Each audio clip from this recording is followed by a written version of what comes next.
Peugeot 308 has always been a solid hatchback, but has the French manufacturer done enough to keep it competitive? I wanted to find out, so I boarded a plane to Germany. So we should probably start with what's new to the new Peugeot 308.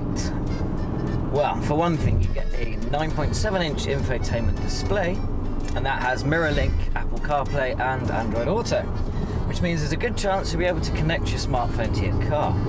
There's also a new 1.5 litre diesel that is Euro 6 compliant, and having driven it a fair bit, I can say it's a good engine. In fact, I'd say it's better than the 180 diesel, the 2 litre Blue HDi, because it's got similar levels of mid-range grunt.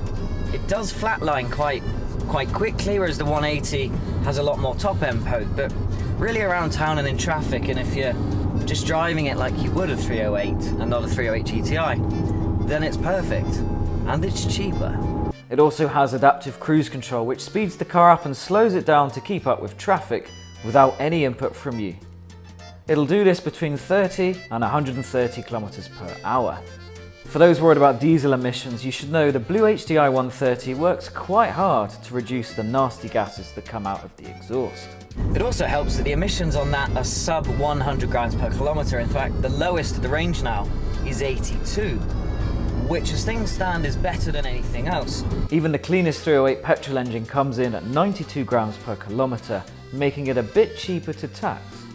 There's also 3D navigation, which is kind of cool for working out where you are, because it actually displays some buildings in a 3D shape, so you can tell that that's actually a cathedral and not just a flat drawing. I mean, it's not a huge difference, but it's little things like that that just make the car look and feel a bit more impressive, but also can actually make navigation a little bit easier. Now there's a new 8-speed automatic known as the EAT8 or EAT8. Sounds weird, but if you want to say that, you can. And that works rather well because there's 8 gears. It gives it the ability to kind of bumble along and keep the revs low, but equally it can really stretch its legs at motorway speeds, which helps with fuel economy and CO2, that kind of stuff.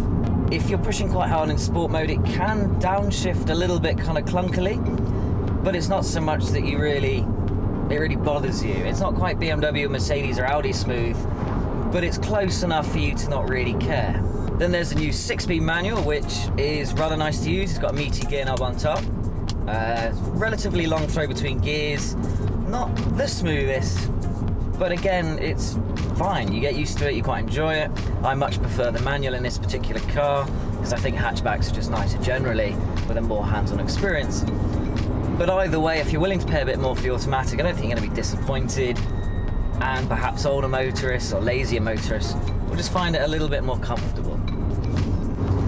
In terms of the actual handling and the suspension and the steering and all of that kind of stuff, well, that hasn't changed, although a couple of motoring journalists seem to think it has.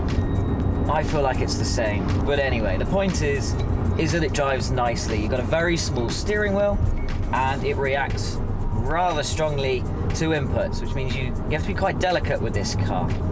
It is, however, not annoying at motorway speeds. It just seems to remain quite controllable. It's not like you're having to steer constantly just to stay in a straight line. I really do love the small steering wheel, but the fact it is smaller does mean that it obstructs more of the rev counter and speedometer than a larger one would. You can get around this problem, but it does slightly reduce your seating position options.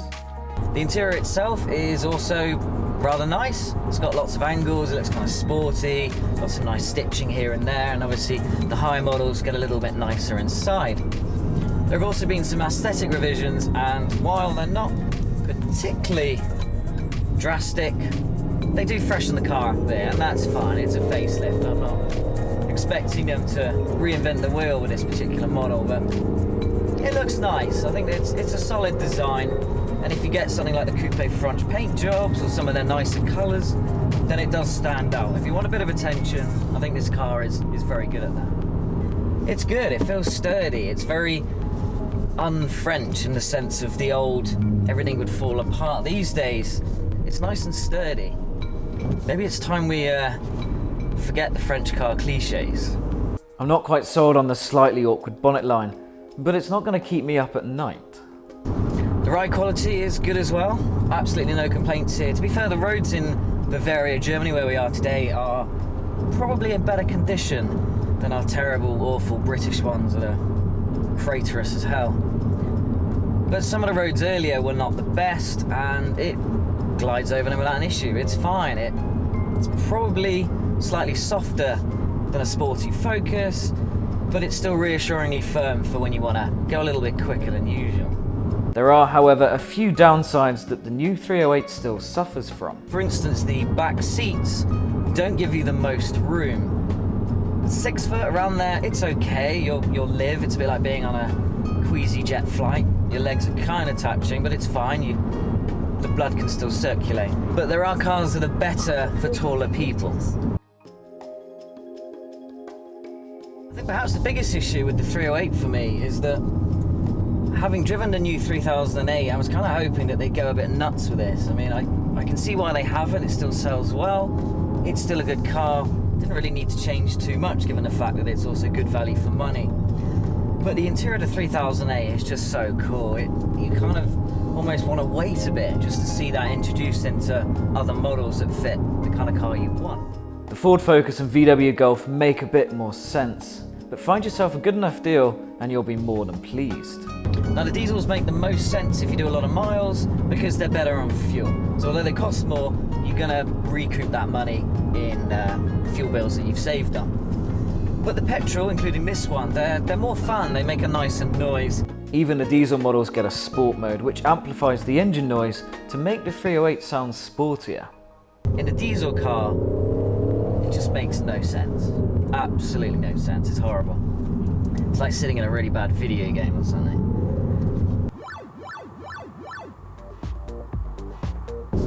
Just give you a little bit more of that engine note. You ready? I mean, it makes more noise than it does forward motion, but it's still a good laugh. I still enjoy it. And also it turns the dials red, so it tells you that things are going to get serious. Now I have to say, even with this relatively low-powered engine, driving along these windy roads is just brilliant. It's so much fun. Not a huge amount of horsepower, but it's actually quite good. I don't have to concentrate as much. Sometimes the smaller engines are more fun. It's just so good. These roads are amazing. I mean, obviously I'd rather be here in an Alfa Romeo Giulia Quadrifoglio, but this isn't a bad substitute. Brakes are pretty good too. They're not so good around town. It's very difficult to come to a stop gently, which is annoying because I try and, if you're a bit like me and you try and be slightly efficient with your driving, you never really want to come to a complete stop, but these brakes don't make that very easy to achieve. On the flip side, it is easy to scrub off lots of speed with little effort, which is good if you enter a downward corner with too much enthusiasm, which obviously never happened 5 minutes ago. Definitely not. Now I've done some of the boring stuff. I reckon we should go back up that mountain road and see what this thing can do. Just hammering along. Honestly, it's great.